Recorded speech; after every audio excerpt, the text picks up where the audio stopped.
আমি বললাম, স্যার, আপনি আমাকে কি এরকম প্রাইভেট পড়াবেন, যে প্রাইভেট দরজা বন্ধ করে পড়াতে হবে? আমি একটা মেয়ে মানুষ। আপনার সাথে দরজা বন্ধ করে প্রাইভেট পড়লে মানুষ আমাকে খারাপ বলবে, তাও আবার স্কুল রুমে। তখন স্যার আমাকে উত্তরে বলল, অনিতা, আজকে আমি তোমাকে এমন একটা প্রাইভেট পড়াবো যে প্রাইভেট তুমি জীবনে কখনো পড়ো নাই। আজকে আমি তোমাকে এমন একটা অঙ্ক করাবো যে অঙ্ক তুমি জীবনে কখনো কর নাই। আজকে আমি তোমাকে এমন একটা ইংরেজি পড়াবো যে ইংরেজি জীবনে তুমি কখনো পড় নাই। আমি বললাম, সত্যি বলছেন স্যার? স্যার বলল, হ্যাঁ অনিতা, আমি সত্যি বলছি। তারপর বন্ধুরা স্যার আমাকে খালি রুমে একলা ডেকে নিয়ে পরীক্ষায় ভালো নম্বর দিবে বলে প্রাইভেট পড়ানোর নামে আমার সাথে যা করল, তা শুনলে বন্ধুরা তোমাদের মাথা গরম হয়ে যাবে। সত্যি বলছি বন্ধুরা, আজকের গল্পটি অনেক অনেক ইন্টারেস্টিং। আশা করি তোমরা শুনে অনেক মজা পাবে।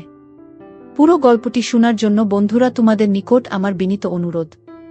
বন্ধুরা, তোমাদের নিকট আমার ছোট্ট একটি অনুরোধ, তোমরা দয়া করে আমার চ্যানেলটিকে সাবস্ক্রাইব করে আমাকে সাপোর্ট করবা। বন্ধুরা, আমার নাম অনিতা। আমি কলকাতার একজন মেয়ে। বন্ধুরা, আমার বর্তমান বয়স 25। কিন্তু আমি তোমাদেরকে যে ঘটনাটি বলবো তা আমার জীবনের বাস্তব একটি ঘটনা, যা আমার মতো একটা ছোট্ট বালিকার সাথে কোনো শিক্ষকেই করা উচিত নয়। বন্ধুরা, আমার জীবনে ঘটে যাওয়া বেদনাদায়ক ঘটনা ঘটেছিল আজ থেকে প্রায় 9-10 বছর আগে। বন্ধুরা, আমি তখন কলকাতা শহরের একটি বেসরকারি স্কুলে ক্লাস 10-এ পড়তাম। আমি তেমন ভালো ছাত্রী ছিলাম না, কারণ টিভিতে সুন্দরী প্রতিযোগিতা দেখে দেখে নিজের সুন্দর চেহারা নিয়ে গর্ব করতাম আর ভাবতাম, চেহারা সুন্দর মানেই দুনিয়া আমার হাতের কাছে। তাছাড়া রাস্তাঘাটে ছেলে পেলে, স্কুলের টিচার, এলাকায় সবাই আমার দিকে তাকিয়ে থাকত। নিজেকে অনেক সেরা সুন্দরী ভেবে সব সময় সবাইকে এড়িয়ে চলতাম। আমি সব সময় আমাদের ক্লাসের স্যারদের কাছে প্রাইভেট পড়তাম। এতে করে স্যার ক্লাসে কিছু বলার সাহস পেত না, আবার ভালো মার্কস দিত। দেখতে দেখতে কিভাবে সময় চলে গেল তা বুঝতেই পারি নাই। একদিন আমাদের গণিতের শিক্ষক সুকেশ স্যার হঠাৎ করে নোটিশ দিয়ে দিল, আমাদের টেস্ট এক্সাম সামনে। আমি ছাত্রী হিসেবে তেমন একটা ভালো ছিলাম না। টেস্ট এক্সামের কথা শুনে আমার মাথা ঘুরতে শুরু করল। মনে মনে চিন্তা করতে শুরু করলাম, কিভাবে আমি টেস্ট পরীক্ষায় এলাও হব। আমি যদি পরীক্ষায় এলাও না হতে পারি, তাহলে আমার বাবা মা অনেক কষ্ট পাবে, আর আমাকে এসএসসি পরীক্ষা দেওয়ার জন্য প্রতিষ্ঠান সুযোগ দিবে না। মনে মনে চিন্তা করতে লাগলাম, যেভাবেই হোক আমি টেস্ট পরীক্ষায় এলাও হতে হবে।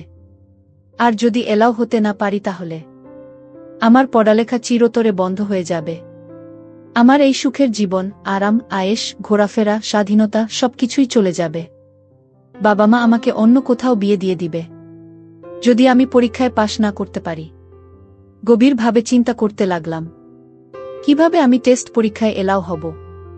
মনে মনে চিন্তা করলাম, যদি আমাকে টেস্ট এলাও হতে হয়, তাহলে আমাকে খুব ভালো করে কয়েকটা দিন পড়তে হবে, এবং আমাদের প্রতিষ্ঠানের সবচেয়ে ভালো শিক্ষক সুকেশ স্যার, উনার কাছে আমাকে খুব মনোযোগ সহকারে প্রাইভেট পড়তে হবে।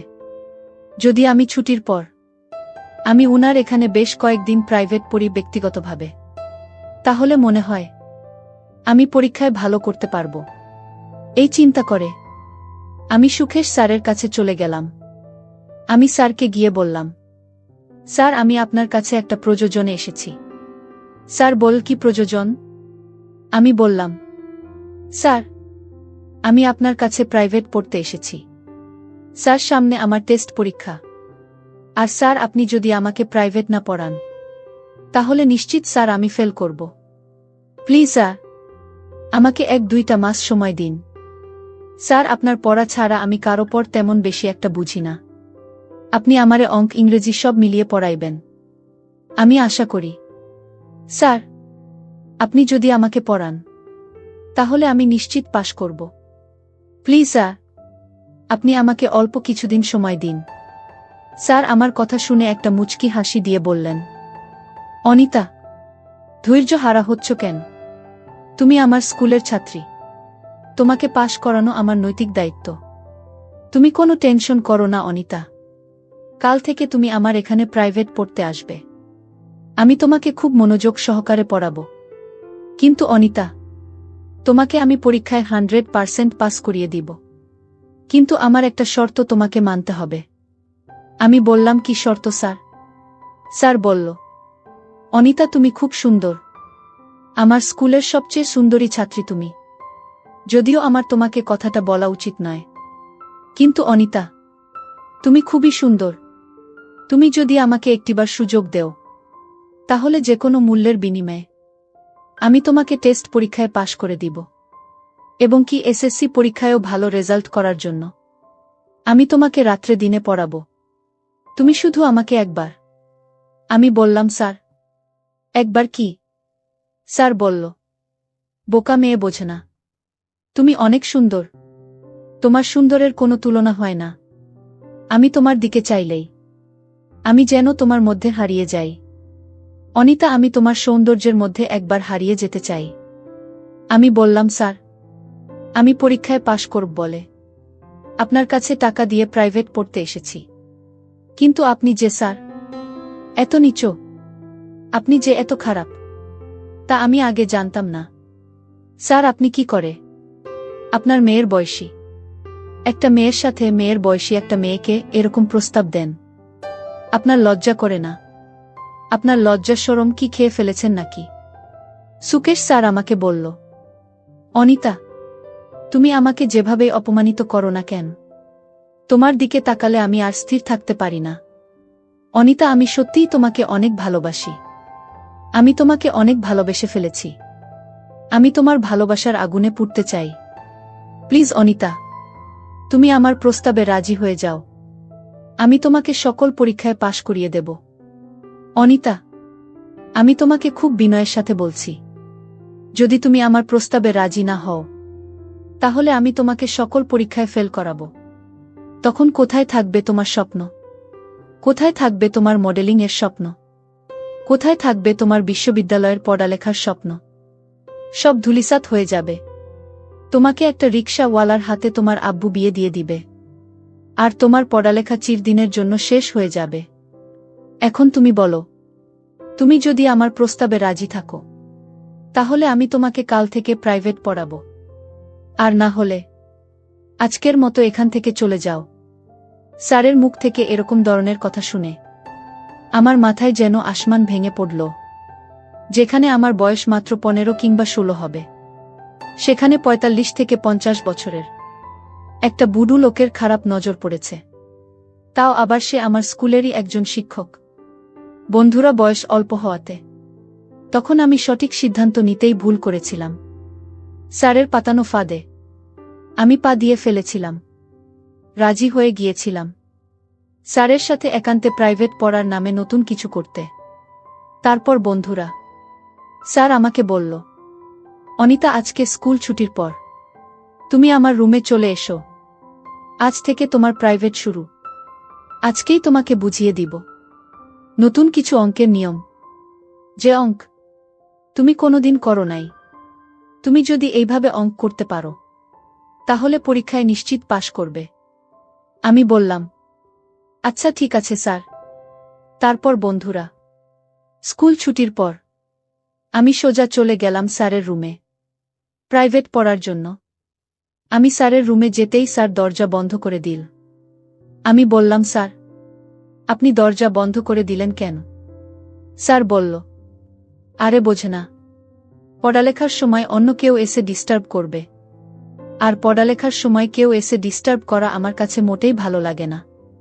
আমি বললাম, স্যার তারপরেও আপনি দরজা বন্ধ করার দরকার নেই।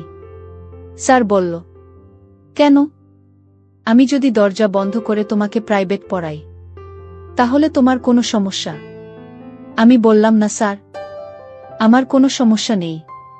তারপরও আমি একটা মেয়ে মানুষ, এভাবে দরজা বন্ধ করে রাখছেন, এটা মনে হচ্ছে ঠিক না।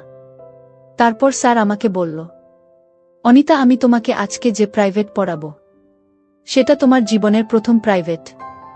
এরকম প্রাইভেট তুমি আর কখনো করো নাই। সুতরাং এই প্রাইভেট দরজা বন্ধ করে পড়াতে হয়। আমি বললাম, স্যার, আপনি আমাকে কি এরকম প্রাইভেট পড়াবেন যে প্রাইভেট দরজা বন্ধ করে পড়াতে হবে? আমি একটা মেয়ে মানুষ। আপনার সাথে দরজা বন্ধ করে প্রাইভেট পড়ালে মানুষ আমাকে খারাপ বলবে, তাও আবার স্কুল রুমে। তখন স্যার আমাকে উত্তরে বলল, অনিতা, আজকে আমি তোমাকে এমন একটা প্রাইভেট পড়াবো যে প্রাইভেট তুমি জীবনে কখনো পড় নাই। আজকে আমি তোমাকে এমন একটা অঙ্ক করাবো যে অঙ্ক তুমি জীবনে কখনো কর নাই। আজকে আমি তোমাকে এমন একটা ইংরেজি পড়াবো যে ইংরেজি জীবনে তুমি কখনো পড় নাই। আমি বললাম, সত্যি বলছেন স্যার? স্যার বলল, হ্যাঁ অনিতা, আমি সত্যি বলছি। তারপর বন্ধুরা, স্যার আমাকে খালি রুমে একলা ডেকে নিয়ে এমনভাবে অঙ্ক করাচ্ছিল যে অঙ্ক আমি জীবনে কখনো কোনো দিন দেখিনি। স্যারের অঙ্ক করাতে আমার খুব কষ্ট হচ্ছিল। আমি কিছুই বুঝতে পারছিলাম না। হতবাক হয়ে শুধু কান্না করছিলাম, কারণ স্যারের অঙ্কের ধরনটা ছিল একটু অন্যরকম। বুঝতেই তো পারছেন বন্ধুরা, স্যার আমাকে কোন ধরনের অঙ্ক করিয়েছিল। এভাবে বন্ধুরা স্যার আমাকে পড়ার ফাঁকে ফাঁকে প্রতিদিন বিশেষ ধরনের একটা অঙ্ক করাতো, যে অঙ্কটা করাতে প্রথম আমার খুব কষ্ট হয়েছিল। কিন্তু এভাবে স্যার আমার সাথে 1-2 মাস অঙ্ক করার ফলে খুব ভালোই লেগেছিল, এবং এইভাবে আমি আমার টেস্ট পরীক্ষায় উত্তীর্ণ হয়েছিলাম। অবশেষে আমি এসএসসি পরীক্ষায় পাস করেছিলাম। কিন্তু এই পাসটা হয়েছিল একটা বিনিময়ের পাস। এই সামান্য একটা সার্টিফিকেটের জন্য আমার জীবনের সার্টিফিকেটের একটা গুরুত্বপূর্ণ অংশই আমাকে বিসর্জন দিতে হয়েছিল। যাই হোক বন্ধুরা, এটা আমার জীবনের একটা বেদনাদায়ক করুণ অধ্যায়। আমি জানি হয়তো তোমরা বন্ধুরা আমার কথাগুলো অনেকেই বিশ্বাস করবে না, আবার অনেকেই বিশ্বাস করবে। পরেও বলছি বন্ধুরা, পৃথিবীতে এমন কিছু ঘটনা ঘটে যা মানুষ বিশ্বাস করতে খুবই কষ্টসাধ্য হয়। আমার ক্ষেত্রেও ঠিক সেই রকমই হয়েছিল। বন্ধুরা, আমাদের প্রত্যেকটা সমাজেই এরকম ধরনের কুরুচিপূর্ণ মানুষ লুকায়িত আছে, যাদের কাছে তাদের বিলাসিতাটাই বড়, তাদের চাহিদাটাই বড়। তাদের সামান্য পরিমাণ চাহিদার কারণে আমার মতো সহজ সরল মেয়েদের জীবন নষ্ট হয়ে যাচ্ছে। তা তাদের চোখে পড়ে না। তারা অন্ধ, সারা জীবন অন্ধ হয়েই থাকবে। তাদের কপালে বিবেকের আলো কখনো জ্বলবে না। বন্ধুরা, আজকে এই পর্যন্তই। গল্পটি যদি তোমাদের ভালো লাগে তাহলে অবশ্যই লাইক, কমেন্ট, শেয়ার করবা। বন্ধুরা, তোমরা যদি এরকম ধরনের ইন্টারেস্টিং গল্প পেতে চাও তাহলে দয়া করে আমার চ্যানেলটিকে সাবস্ক্রাইব করে আমাকে সাপোর্ট করবা। পরিশেষে তোমাদের সুস্থতা কামনা করছি। ভিডিওটি দেখার জন্য তোমাদের সকলকে অসংখ্য